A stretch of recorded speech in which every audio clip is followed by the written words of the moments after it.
Evening স্ন্যাক্সের জন্য এই মজাদার একটি ইউনিক আইটেম ট্রাই করলাম।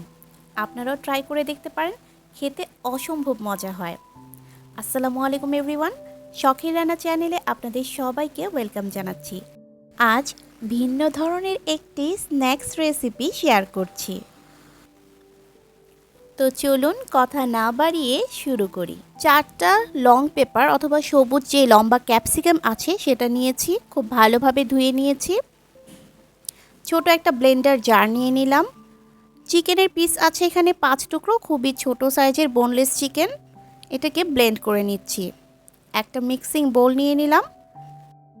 ব্লেন্ড করে নেওয়া চিকেন নিয়ে নিচ্ছি।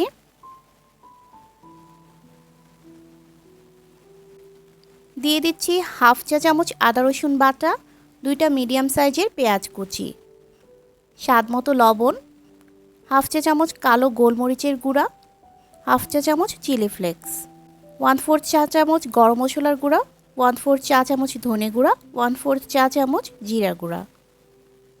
সব কিছু একত্রে খুব ভালোভাবে মিশিয়ে নিচ্ছি। আরও দিয়ে দিচ্ছি 1 চা চামচ লাইট সয়া সস, 1 চা চামচ টমেটো কেচাপ, দিচ্ছি 1 টেবিল চামচ ময়দা। আবারও ভালোভাবে সব কিছু মিশিয়ে নিচ্ছি।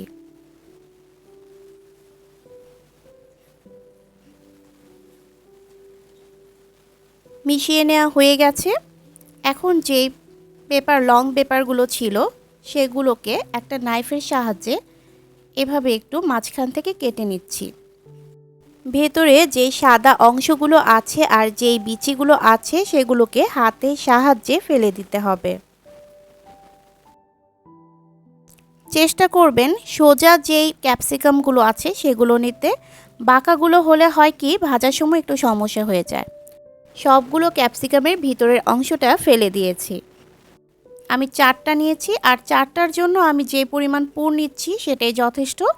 আপনারা চেষ্টা করবেন একটু পুরটা একটু ঠেসে দিতে, তাহলে এই স্ন্যাক্সটা খেতে খুব বেশি মজা হয়। ভিতরে দিয়ে দিচ্ছি।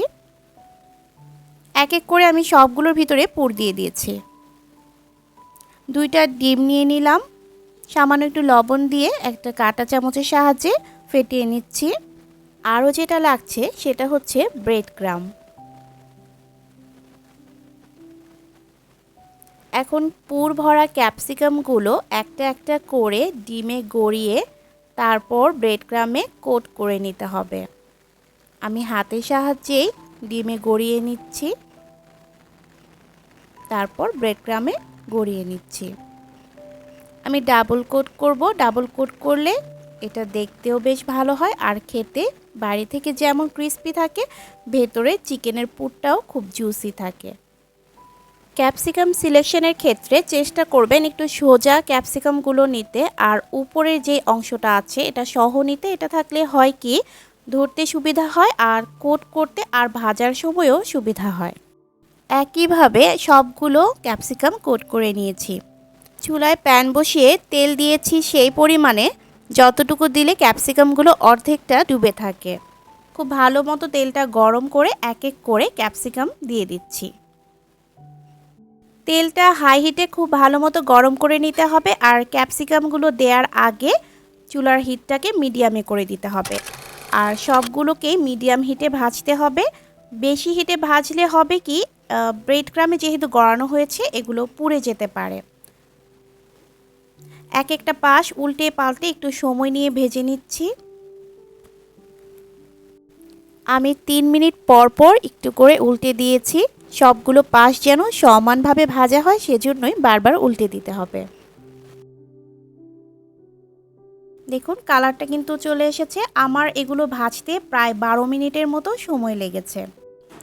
যখন এগুলোতে সুন্দর একটা কালার চলে আসবে তখন বুঝতে হবে ভাজা হয়ে গেছে। ভাজা হয়ে গেছে। একটা চিমটার সাহায্যে একটা একটা করে তেল ঝরিয়ে তুলে নিচ্ছি।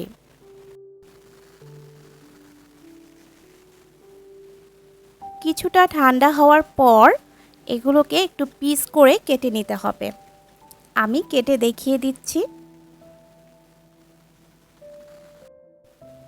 এক একটা ক্যাপসিকামকে নাইফের সাহায্যে 4 থেকে 5 টুকরা করে কেটে নিচ্ছি। সবগুলো কেটে একটা সার্ভিং ডিশে নিয়ে নিলাম। টমেটো সসের সাথে গরম গরম খেতে বেশি ভালো লাগে। কেটে নেওয়ার পর দেখতেই পাচ্ছেন কতটা লোভনীয় দেখাচ্ছে। বাসায় ট্রাই না করলে বুঝতেই পারবেন না এটা কতটা মজার হয়। আশা করি আজকের রেসিপি আপনাদের ভালো লেগেছে। ভালো লেগে থাকলে ভিডিওতে একটা লাইক দিয়ে দিবেন। চাইলে ফ্রেন্ডস অ্যান্ড ফ্যামিলির সাথে শেয়ারও করতে পারেন। আজ বিদায় নিচ্ছি। আল্লাহ হাফেজ।